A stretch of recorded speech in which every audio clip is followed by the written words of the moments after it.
Influence here, and today I have the blind box from Funism, the Naruto blind box. They did send me this to show to my viewers, but I'll just open it and kind of review it a little bit just to see. Use Influence's interest on YouTube. So here's the box. Here's all the figures that are available. Subscribe. And there's nothing but warnings, and on the back is the same.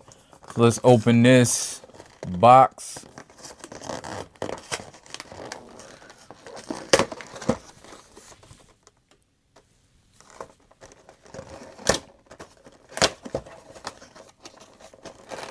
And see what we get. Whoever's on the front of the box, it's not indicative of who you get.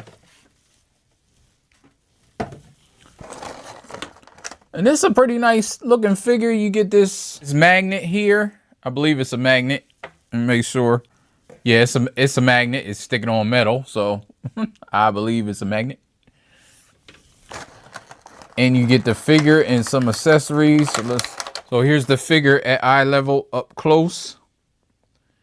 You can see comes with the guitar accessory.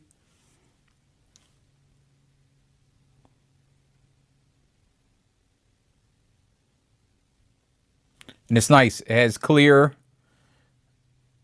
effects right here. Hair's nice. It's PVC. It is hard. You see the back. See the clothes here, little sandals. It's pretty detailed. It's nice looking. And at the bottom, so yeah, it's a cool looking figure. The hand here is open, so you can stick the guitar weapon in the hand here. Oh, be careful. That might break if you're not careful. And there it is. Like I said, if you're into this fandom, it's a pretty nice collectible. Kind of like a pop, but a step up above it because of the detail and the actual look, looks like the actual character. All right, so thanks for watching, and I'll get up with you in the next one. Peace. Life ain't no. As long as you alive, you can give another try and take it real high if you wanna know.